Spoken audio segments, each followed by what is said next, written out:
この番組はご覧のスポンサーの提供でお送りします。Alrighty, welcome everyone. I'm Teeaboo and I am here for Mushishi. We're on episode 12 and we might end up only watching episode 12 today because I'm not feeling my tip-top best. Probably because the last couple days of recording have been kinda extra. Sunday in particular has finally caught up with me and I feel tired. But that's not what we're here for. We're not here for my tiredness. We're here for Mushishi. Last week on Mushishi, we watched 2 episodes. We had one episode that centered around Adashino's inkstone, and a group of children who went and stole an object from him and played with it, finding out in the process that it was a super deadly object imbued with mushi powers that stole the heat from their bodies. So in a sweeping story of responsibility, regret, and guilt, we had to go and find the original creator of the inkstone and figure out what the hell was going on with this thing and how we could fix it, and eventually we did so. That was a pretty cool episode, but it super duper paled in comparison to episode 11, which was focused around the Guardian of the Mountain, another Mushishi, as far as I know, the only other Mushishi that we've met in the show so far. And this Mushishi's relationship not only to the mountain itself, but to Mushi and to the village of people. And brought up a whole bunch of thoughts and ideas around Mushi, shamans, gods, and the limitations of us as individuals in a world that is filled with magic that we don't necessarily understand. It also had some elements of the next generation of Mushishis, with the young boy whose name just escaped my memory. I had it in my mind just a second ago, and now it's gone. Becoming a young Mushishi who will take the place of the old Mushishi Mujika, whose name I do remember because it matters more.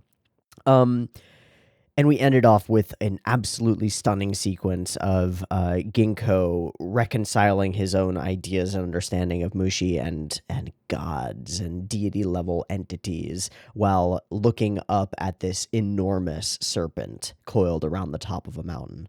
Super freaking sick, super cool episode. I liked it a lot. Now we are on to episode 12, and something's different. I don't know what it is, but something is different right now. And the reason that I know that something is different is because when I pulled up the episode, I've got it ready, it's sitting at 0 seconds, I can see the very first frame of the episode, and it's not the OP.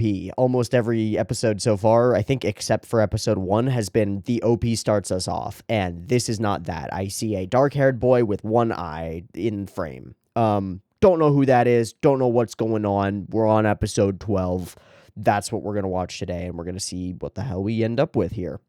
Okay, I think that's my whole spiel here at the beginning. There will be 2 versions of this reaction video. You can find a picture-in-picture version in the description, timer on YouTube, if you want to sync things up. And if you want next week's episodes of Mushishi a little bit early, you can grab those on the Patreon, as well as Discord access and other things like that. So check that out if you'd like to. And if you want to sync up your own thing, get your copy ready, because the PiP timer to count you down is coming at you right now. Let's go.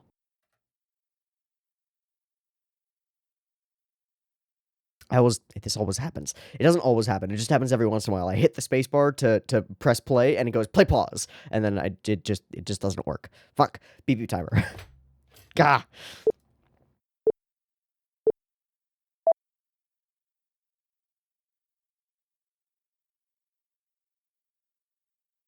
Okay, child, where are you, and how did you end up here, and are you okay?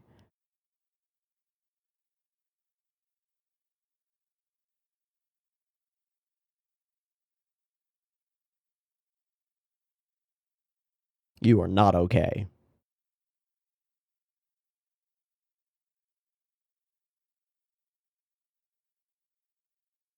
That was a weird opening. Okay.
Oh, wait, is that Ginko? That's not Ginko. Definitely not. But that's Ginko's eye, though. And the white hair, though. Wait, what is Is the kid is Ginko. This is the backstory! This is the backstory. One-eyed fish. Okay. Like a flounder? Certain flatfish have only one eye until the other one migrates. Okay, hello, Mushi.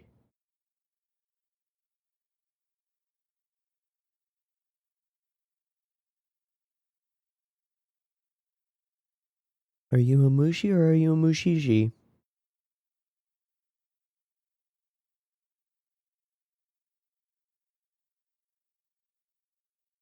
Okay. Slightly. You're a little weird, old lady. Thank you. You have large hands, or that's a small cup. It's made from a piece of bamboo, so I guess it's a small cup. Oh. Why is that? Very blunt lady.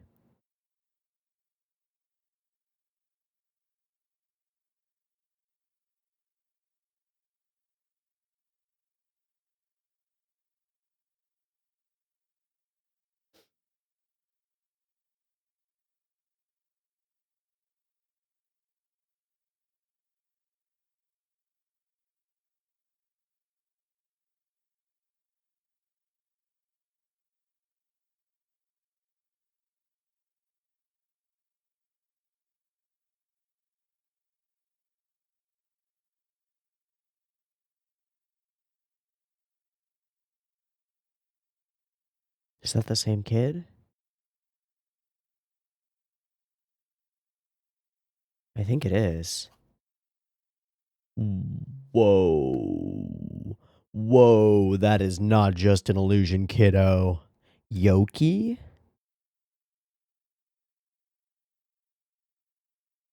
That's a great shot of rain. That's so good. Oh. Is that Kasan? Oh. Oh no. It is.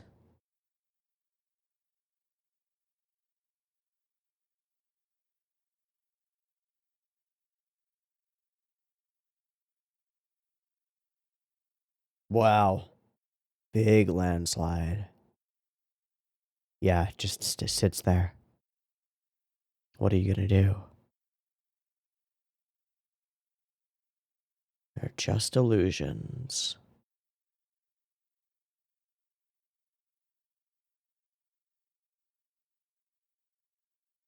Follow them? Yeah.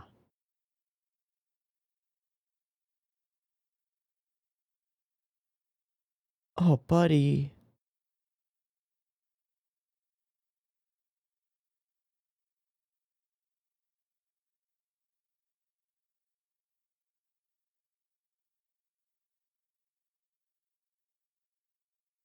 There's no need to be afraid.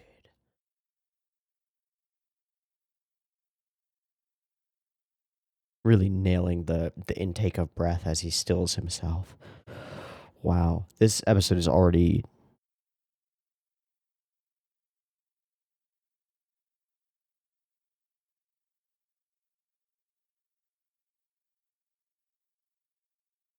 That is Ginko, isn't it? One-eyed? Just like her. One-eyed. Whoa.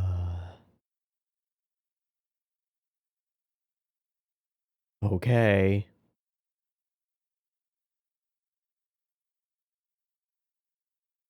Nope, that shit's real. There's something else. Something else entirely. Yep.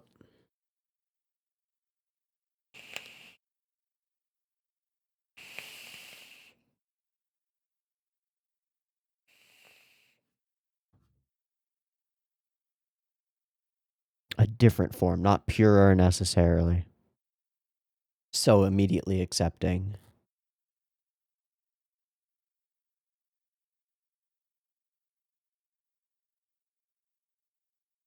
Time passing, time passing.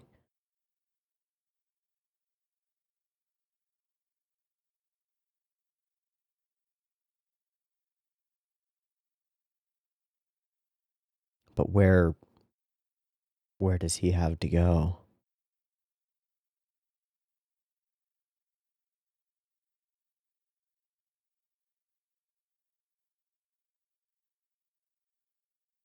There was never a home. So he was born traveling, basically. Grew up that way. Wow.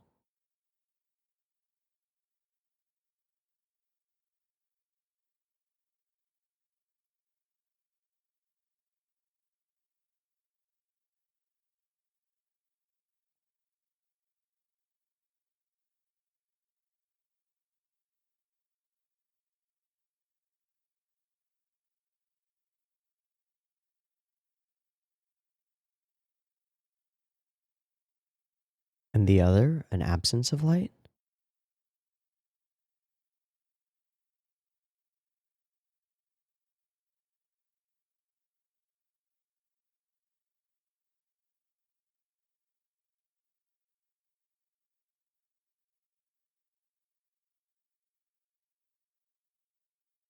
Uh-huh. That actually makes a ton of sense.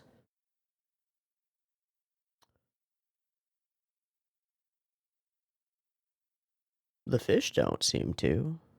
They only lose one. A weird balance? Always balance, huh?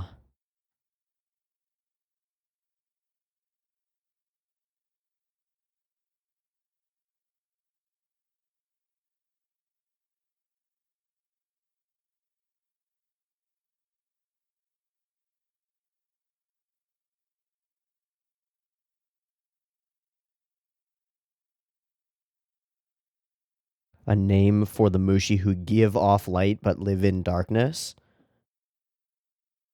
Yeah. Yeah.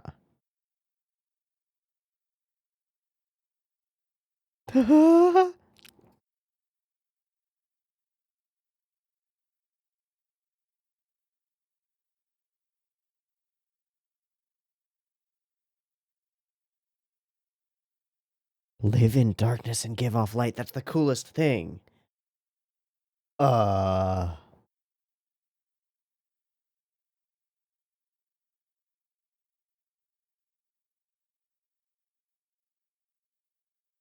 With the smoke. Huh? Uh-huh.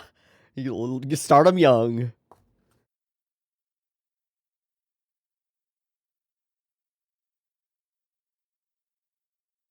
But it is the same idea, the same reason, and it's why he still uses them.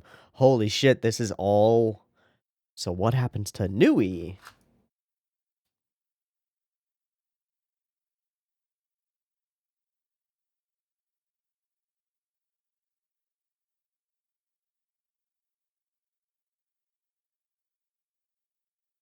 Being able to see in the light and see in the darkness?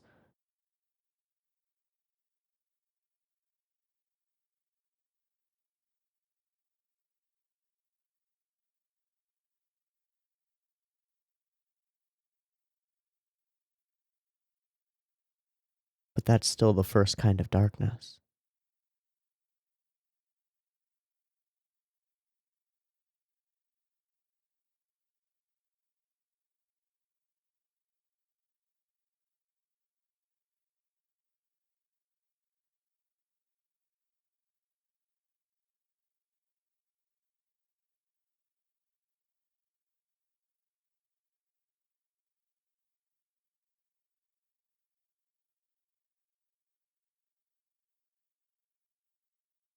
Okay, well, that sets up what might happen now.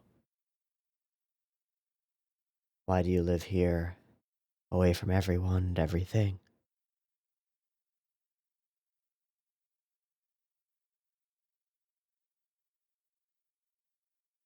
Okay. Okay. And you're not welcome? Same reason.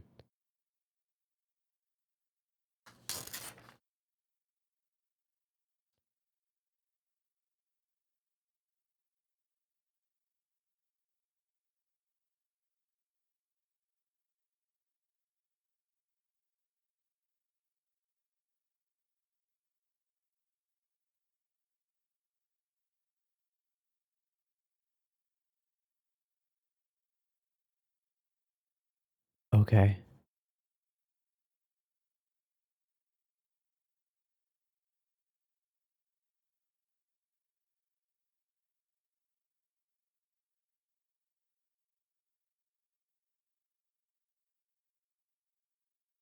Remember something. Create a name.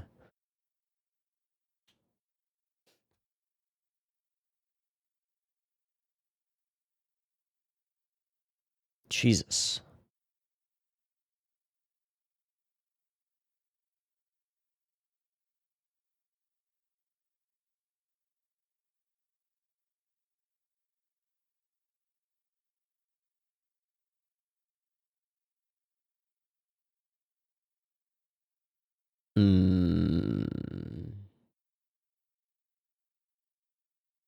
Because she cares for you. Because she cares. Okay. Almost like a punishment.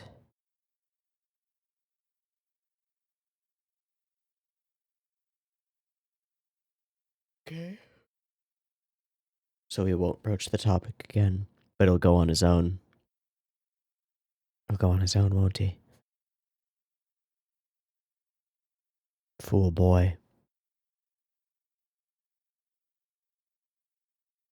Fool boy. He'll lose himself in that mountain.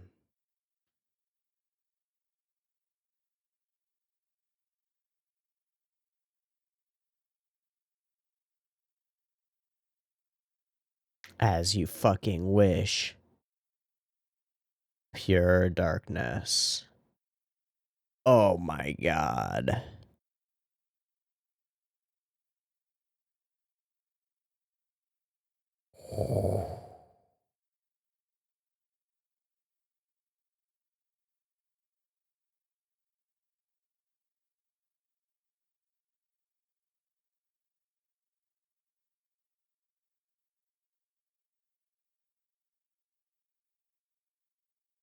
No, your eye is being consumed.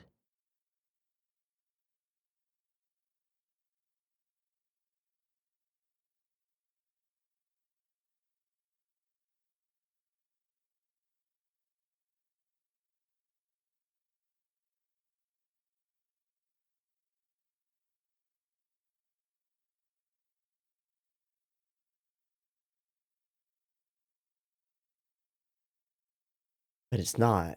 You become darkness. There's nothing. That's not how Mushishi works. How being a Mushishi works. Power is limited. They're all just being as they are.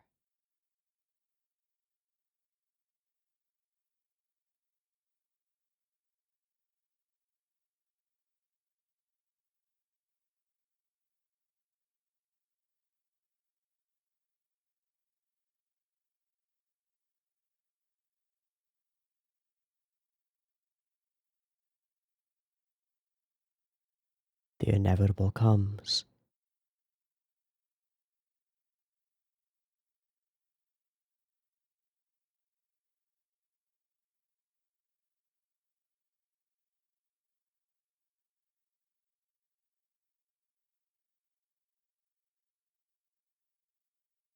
So does that mean that's her inevitability as well?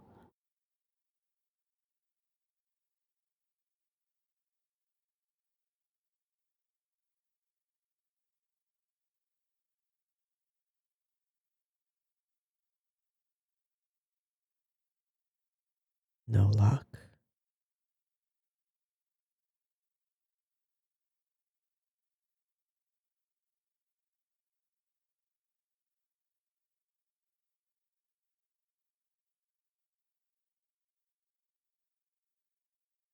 She's already too far gone, and she knows it. But then you met him, and you wanted to do something.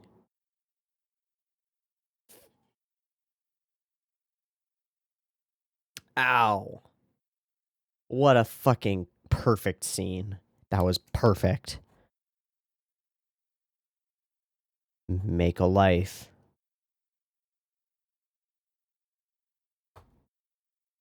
This is no home.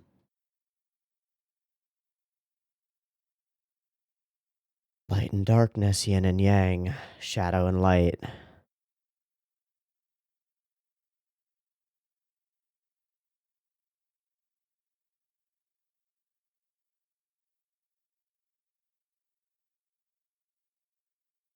Oh, poor buddy.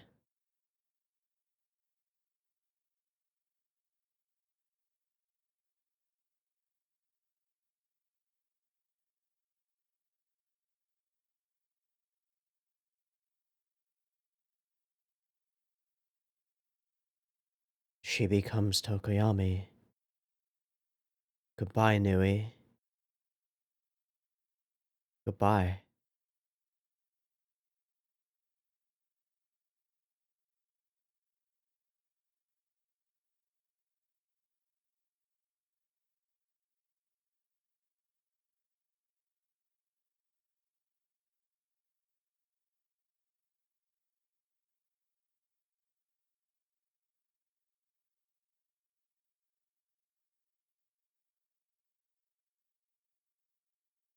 What have you done?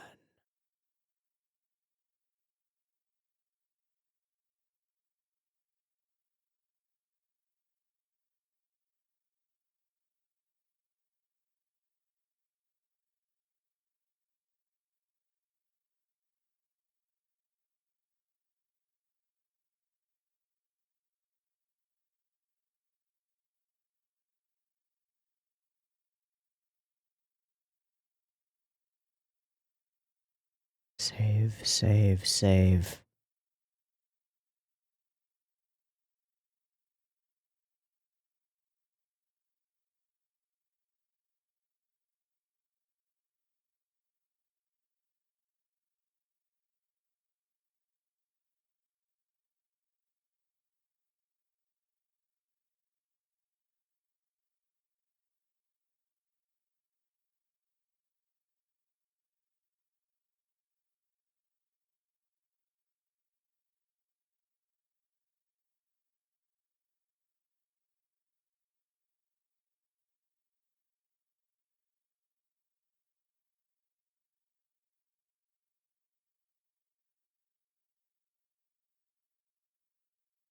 Whoa.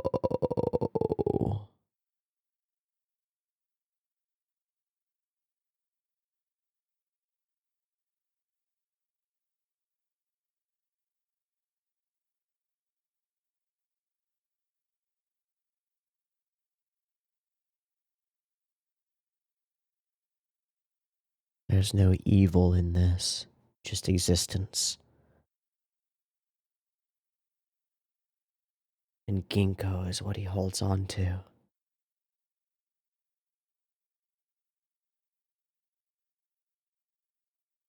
One eye blind, the other closed.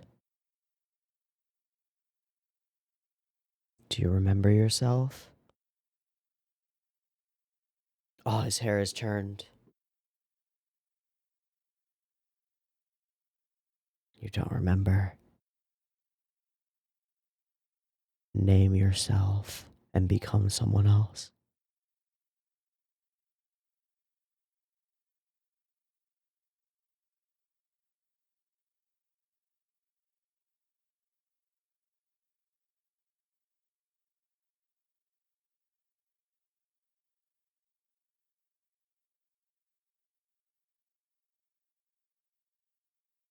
Oh.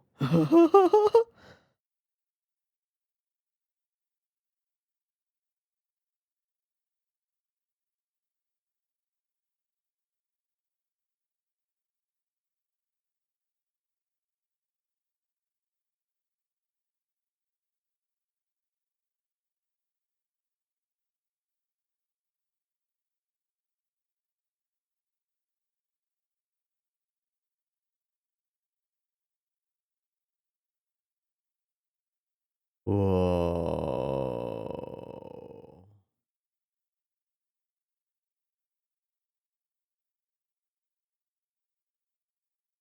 Have to keep moving.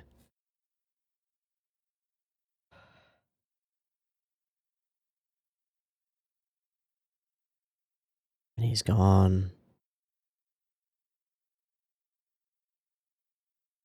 The traveling Mushishi is born.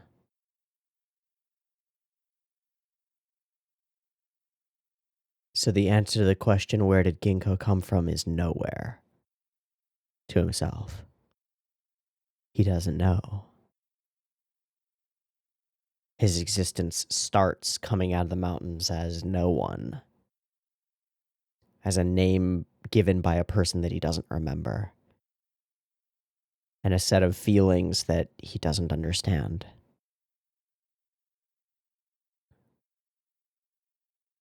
But some of it lasts within him.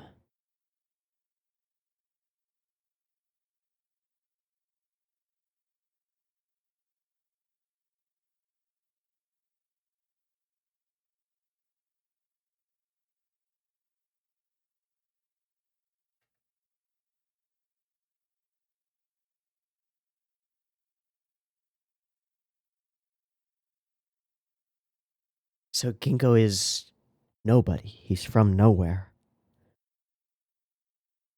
The answer to the question of Ginko's backstory that we've been wondering about for 11 episodes is a beautiful story that he doesn't remember, that influences him but is not him. A non-answer. But his name, the name that he takes, is the one who emits light, dangerous light, from endless darkness at the bottom of the lake. His eye, his hair, all of the important things that we want to know are explained, but oh my god, it feels almost empty because of the way that it is. Who is he and why is he the way that he is a question without an answer. He is the way that he is because of Nui, but he doesn't remember her. This is tragic and beautiful and terrifying and dark and light and ah.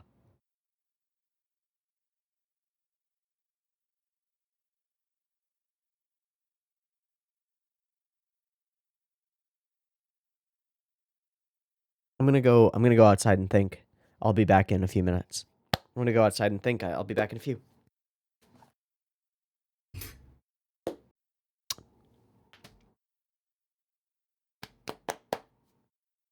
She's the narrator. She's the narrator all the way through. She's the one who tells us at the beginnings every time. That's her. That's Nui's voice. Her knowledge and understanding does live on, but not really. Only in a metacon. Oh my god. Okay, I'm still writing. Still writing notes. Okay. I'm gonna give this a shot. I don't know if I'm gonna be able to do this. There's a lot in this episode. Okay. The first thing that I want to focus on is the contrast of the two parents. We get to see Nui first, but I want to see what happens chronologically first instead.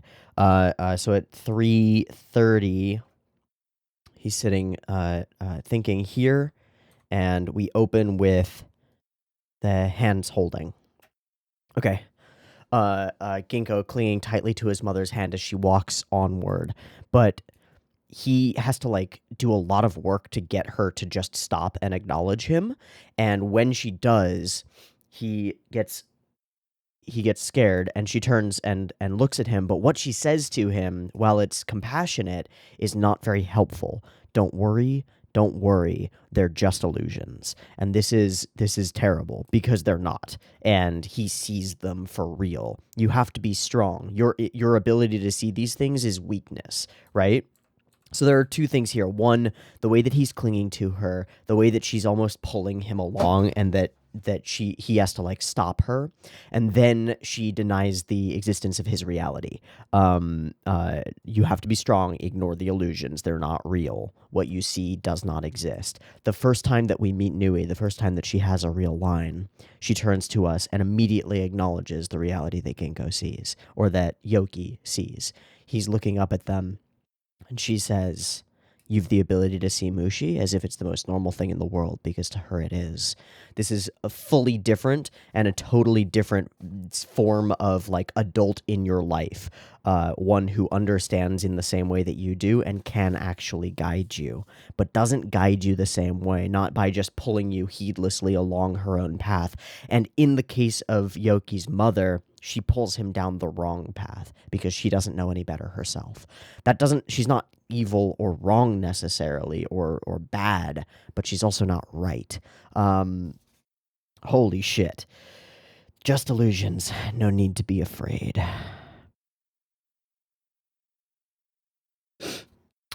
This moment of hand-holding at the beginning and the way that it is contrasted directly with the moment when Ginko reaches out himself to Nui and takes her hand, and she pulls him along through darkness. A hand that he cannot feel, but she feels him, and she pulls him along and shows him a way forward before vanishing. It's still not something that he can hold on to. He can't rely on the people in his life to teach him everything. But Nui's teaching, Nui's guidance is so much more valuable than his mother's. Again, this isn't his mother's fault or anything like that. It's just that she didn't know what he was going to go through and could not guide him through it. And she ends up dead, and that is fully tragic. In the sequence where we see her under the landslide, we see his hand empty begin to quake and begin to move as he regains consciousness, and hers is splayed out there, but he can't take it. He can't reach it. He is without anchor, without anything in this world, empty, and in darkness, a particular kind of darkness. The color of this episode is really interesting because a lot of shots are like this one, where they look like they should have color to them, but are instead pure black and white watercolor, which is really distinct and really striking.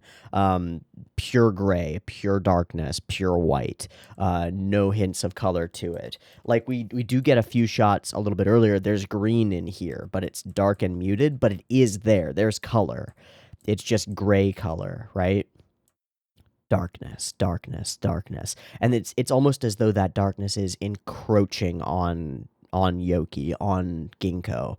And that makes me want to draw symbolic meaning out of darkness and light in the episode. The thing that makes the most sense to me is that Tokoyami, we get this explanation of the difference between transient darkness and eternal darkness. Transient darkness being the one where something else blocks the light from you, where Tokoyami, internal darkness, or eternal darkness, and I guess internal darkness, is the lack of light completely, the true darkness. And I think that transient darkness is just normalcy, that's just life, but that eternal darkness, I think we can pretty easily call despair instead of something like darkness. And so if that is the case, then Ginko is light and life and death and cycle, and the light that it emits is when Tokoyami takes it away, right? When darkness swallows it is when it emits that light most strongly and most dangerously. But the darkness, the darkness is its own thing. So over the course of this episode, Ginko experiences the death of despair, death in Tokoyami, in despair, and then experiences rebirth anew as Ginko. But the thing is that in that despair and darkness, when you lose all sense of self and sense of being, what do you have to do? You have to emerge as someone else. You are fully consumed unless you allow the previous version of yourself to die. Yoki has to die for Ginko to survive, right? Because otherwise he will give in to despair and fall and become nothing. Something about this, something about that idea of a forced rebirth through the power of a name and the loss of your previous self in order to transcend darkness resonates with me in a really deep way.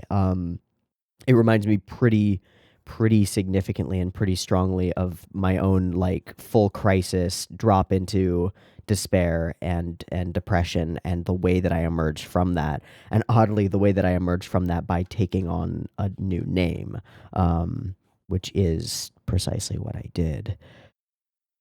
Is that right? Is that good? I don't know, but it seemed necessary to me, and it seems necessary to Ginko. So maybe it is. Maybe you can't rebuild the self that you were, and you can't cling on to it. You choose a new name and let the other one fall and fade and die into darkness and despair. Let the past self live in that despair, become Ginko, become the one who emits light from the darkness and survive. Something about that hits me hard. I don't understand completely why.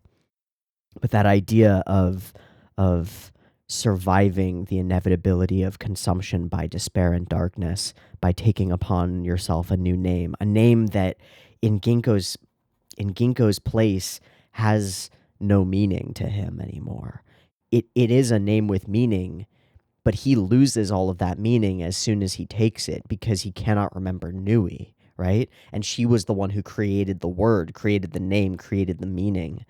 And so he takes this name without meaning and becomes almost a man with no name, with no past, no history, no loves, no life, no experiences, just what he knows, which is not much.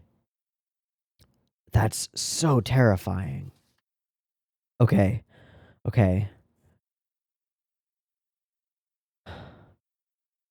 Nui, like the previous Mushishi who we met last episode in Mujika, and like Ginko himself, cannot stay in one place long. We see her teaching him, and I guess we have to go through it because, well, I guess we don't though. We see him in this despair, in this darkness, in this black and white, and we get there's no need to be afraid. But there are things worth fearing. And she teaches him both.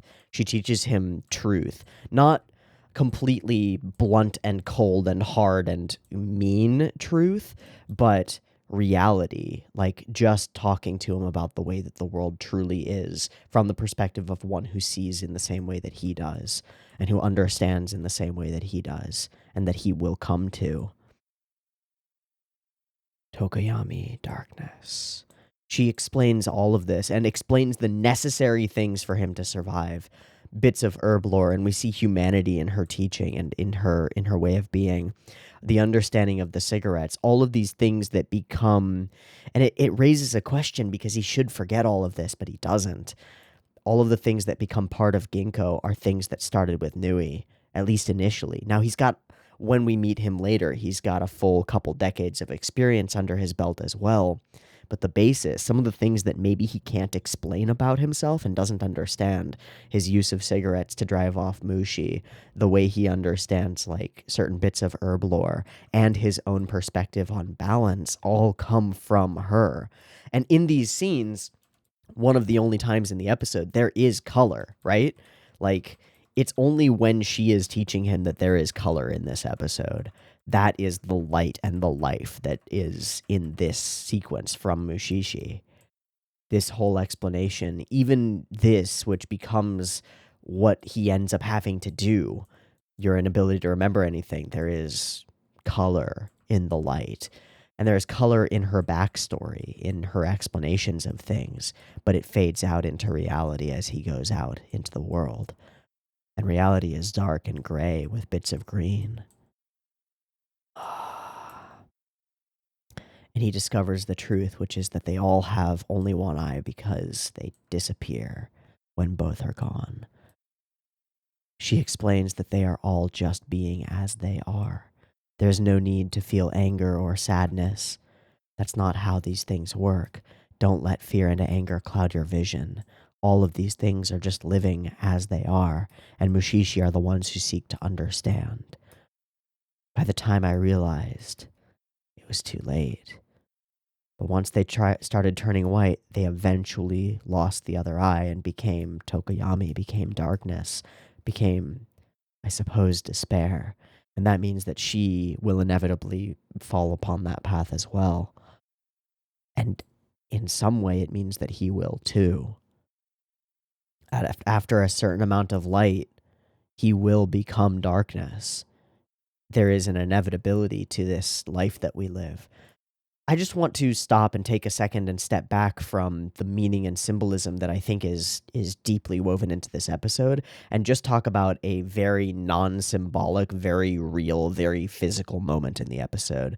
And I think that this, along with the two moments of hand-holding, the one with his mother and then the one with Nui later, are some of the most impactful and strong moments of the episode. And it's this moment when she reaches out to him and almost tenderly, using just her fingertips, pushes him away. Boom.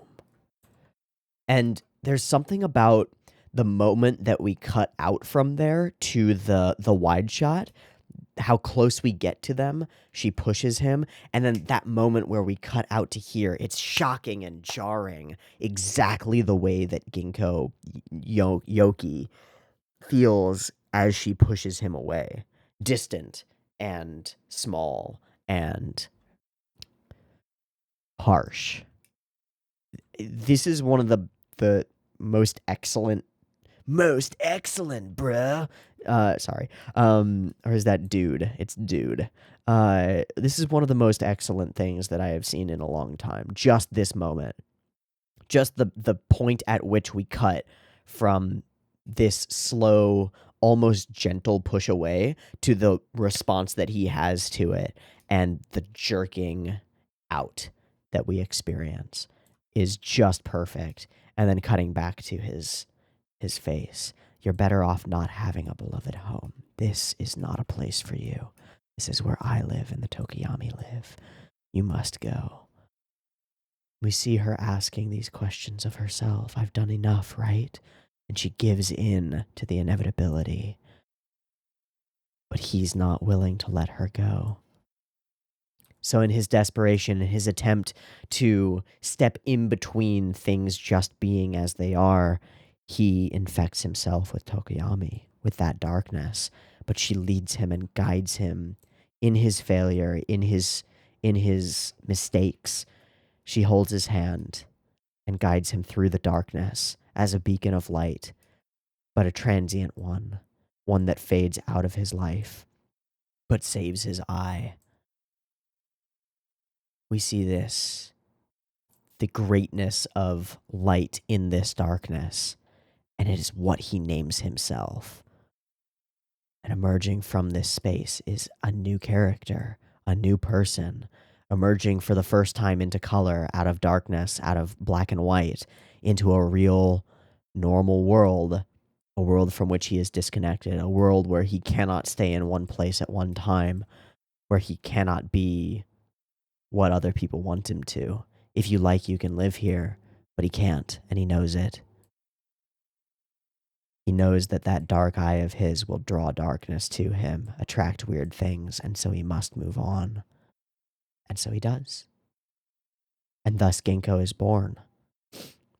The traveling Mushishi with just a sliver of knowledge to find his own way in this incredibly difficult world, and to walk the balance between Ginko and Tsukiyomi. Tsukiyomi? No, that's Shirabe. Hold on. What is the actual word? Tokoyami. Oh, I just did that. I'm an idiot. Tsukiyomi. No, that's Shirabe. Death in despair, rebirth in light. One is fully consumed unless the previous is allowed to die. And thus, Yoki dies and Ginko is born. And Nui dies as well. She passes from existence and from this world. And the greatest tragedy, I suppose, is that he doesn't even remember that she existed. But her influence lives on through him, right? In a powerful way. He would not be if not for her. Isn't that the most powerful of existences, of influences? That he would have lost all of his sight and all of his self if she had not been there, if she had not, to an extent, accepted him and pulled him through that darkness into something else. Fantastic. What's really striking about this episode, beyond the incredible art design, the really careful attention to color and black and white and detail, the sharp contrast that bleeds from scene into scene, and the more metaphorical contrast between a character like Nui and a character like his mother. What's really... I forgot what I was going to say. Shit. What was I going to say? I was going to say something. Oh, I know. What's really impressive is that we are able to invest Ginko with emotionally poignant and powerful backstory that has deep meaning to us without mechanically or physically altering or even like mentally altering the way that we think of Ginko, because all of this stuff happens not to Ginko, right? Ginko is only born in the mountains as someone who doesn't know who he is, who emerges out into the world saddled with this darkened eye and his white hair and his one green eye. But like, he's not the person who knew Nui. He is changed by her, but he is not that person and does not remember it. So we get this backstory, but it doesn't change Ginko. It makes Ginko who he is. That's so cool. That's so freaking cool to me. This whole episode is really freaking cool. I'm going to go to ANN and quickly look up who was in charge of this one. Hiroaki Sakurai on storyboard. Koichiro Sotome did episode direction for 11, 12, and 13, and I don't see any duplicates on 12. There are duplicates on, I think, 11 and on 13. There are other people who are also directing, but I think it's Koichiro Sotome. Hiroaki Sakurai, who's done a ton of stuff, lots of Psyche K. Nothing that even comes close to being as cool as this, I don't think. Cool. And Koichiro Sotome, Macross, Mushishi, whole bunch of Mushi-shi. Gungrave, Girls Bravo, Garzy's Wing, weird stuff. I have no idea. How... that's the problem sometimes with looking people up for this kind of stuff, because you look at it and you're like, this tells me nothing about how this episode really came to be, because this episode is incredible. Animation direction, Aiko Ranbei assisted on this episode, and Takahiro Kagami is the listed episode director, or animation director. He was the CAD on Death Note and Casher and Sins, with some other work on a bunch of little things and a bunch of weird little shonen stuff. Okay. Was the animation director for the second OP of Dororo, 2019, which is kind of cool. And of course, art direction is still Takeshi Waki, and chief animation direction is still Yoshihiko Makoshi. God damn it. This episode is really interesting. I mean, look, episode 11 before this episode was one of the coolest episodes of Mushishi we'd had so far, and then we get this. This show just keeps one-upping itself with being really, like not going further or crazier, just being continuously really, really solid with its storytelling. And I think that's maybe even more impressive than a show that like tries to one up itself. Um, it's impossible. I don't think that there are any other shows that can be compared to Mushishi in this way. I just can't think of any. There might be. But like a show that constantly one-ups itself would be like Gurren Lagann, where everything that happens is crazier than what happened before. That's one thing, but being able to just consistently nail your story beats and nail everything in the atmosphere that surrounds those beats to bring them to life and make them feel real and make the impactful moments as impactful as they can be in a subtle and understated way is so different. It's like the difference between getting like cheap but really flavorful like spicy chicken, right? I know this is a weird analogy, but we're going somewhere with it. It's like getting like overspiced chicken that's like, wow, tons of flavor. Every time you bite into it, it's an explosion of spiciness in your mouth. Versus a Michelin star restaurant that prepares the chicken perfectly, and it's fucking like almost no flavoring on it, a little bit of salt and pepper, boiled chicken essentially, but it's prepared to perfection and all of the fat is rendered perfectly and the flavor of it is just pure and like respecting of the ingredients and hits that again purity of form and expresses exactly what the chicken was at one point, and you feel it and you taste the chicken. That's sort of the difference that I experience here. A lot of shows try to be like big bombastic signs. They're like the spiciest, most delicious chicken in the world. Whereas Mushishi is like, come in, have a seat at our nice dining table, experience the atmosphere of this relatively small restaurant where you're distant from all of the other patrons, and the murmur of voices isn't a loud, crazy thing. There's no music playing. It's just you and the food, and you feel like the chef is trying to get out of the way between your experience of the food and the initial ingredients of the food itself, right? That's sort of the vibe that I get from Mushishi.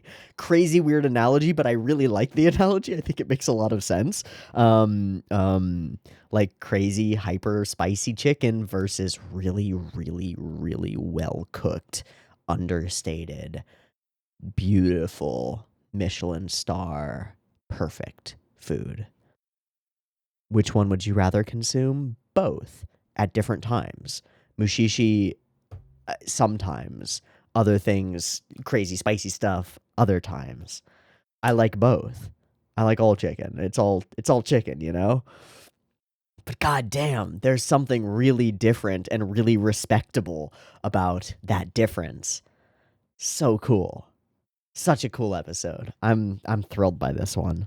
I'm gonna let that one settle inside my brain case for a while, and I'm gonna call that for the day. This has been a longer discussion than we normally get from Mushishi episodes, because most of the time I just look at it, I'm like, it was cool. Look at it. It's really interesting and subtle and unique, but this one stands out a lot, and the storytelling built into it is really stellar.